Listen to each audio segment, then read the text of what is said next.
They thought they understood Jesus. They thought they had Jesus all figured out.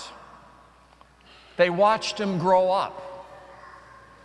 That's what some of the townspeople thought of Jesus when he came back home. And when he went into the synagogue, some of them were saying, "Who does he think he is, teaching us in our synagogue?" They thought they knew all about Jesus. They had put him in a box. And putting people in a box or being put in a box is a human tendency, and it can become a human habit. We know what it's like. We look at our own lives, and very often we're tempted to behave according to the expectations of other people. They put us in a particular box, and sometimes we act that way. For instance, our use of language.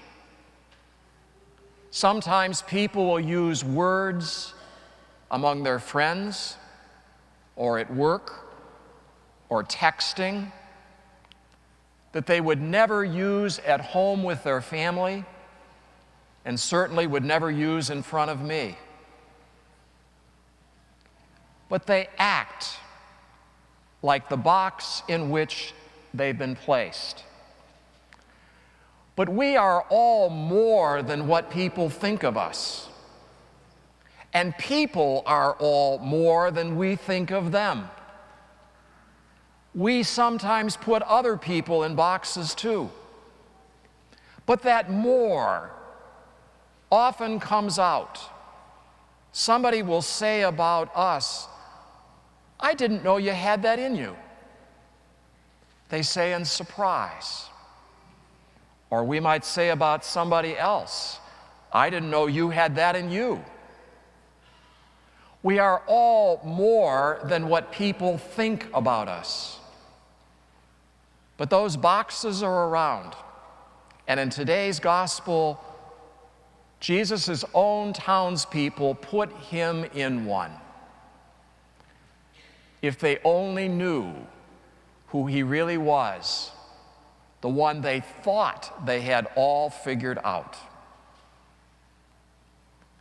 Popular fiction is full of stories about people breaking out of boxes. And we like to hear about them, we like to read them because it gives us encouragement that we can go further than people's expectations. There's more to us than what other people realize. And so we've got those great stories. Clark Kent, who was put in a box as a mild-mannered reporter, but who literally soars over everybody else's Superman. Cinderella, working as a maid in the kitchen, scrubbing the floor, would later be seen as an elegant princess. The ugly duckling becomes a beautiful swan. That kid from Kansas named Dorothy got to visit the land of Oz. We like stories like this. They tell us we can go further than other people think, that our dreams and plans can come true. And that's also a message of the gospel, that we are more than other people think we are, and can be more than other people think we can be. And that's the challenge and grace of the gospel, that we are more than what other people think. We are to be what God thinks of us. We're to become the people that God has in mind. And God has a plan, and His grace is sufficient, as we learn from St. Paul today, for us to accomplish what God has in mind. Those boxes are around for all of us. There was a young man by the name of Francesco Bernardone. He was a spoiled little rich kid. He hung around with his rat pack after the pleasures of life. Francesco had a dream that Jesus said to him, "Serve the master. Don't serve the man."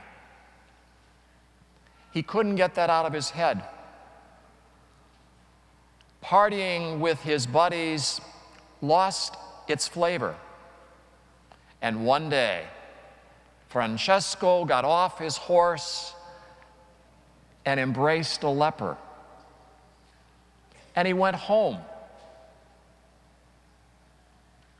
and divested himself entirely of his family's money and influence. He rejected his future inheritance. He put on the robes of a poor man, and we know him today as St. Francis of Assisi. His friends thought they had him all figured out. They had him boxed in. Boy, were they wrong. There was a girl by the name of Bernadette Soubirous. She lived in France. She was poor, not very well educated. And Bernadette claimed that the Blessed Mother had appeared to her and spoken to her at Lourdes. People of influence and position didn't believe her. They thought eventually she would just cave in. But Bernadette,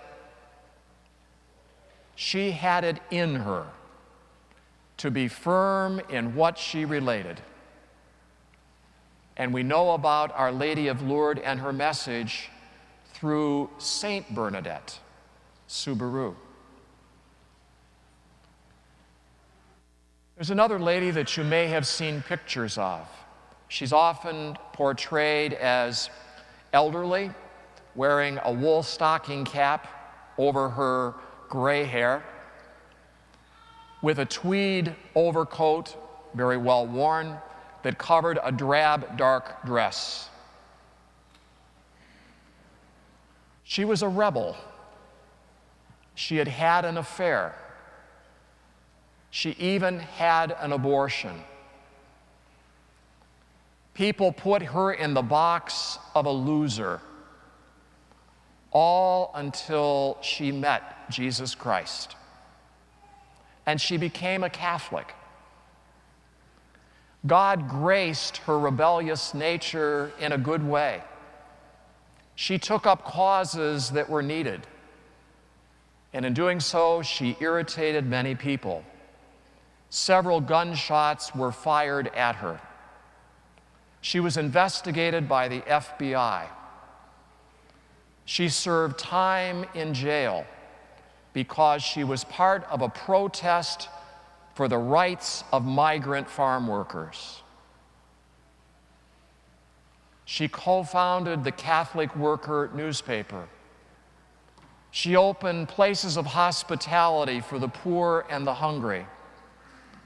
And today, she is in the process of being canonized a saint. Who would have ever thought Dorothy Day from Brooklyn, New York, would ever turn out like that? Jesus himself was in a box in today's gospel. He was there to help, but the people thought they had him all figured out. And he was disturbed by their lack of faith. What am I saying to you today?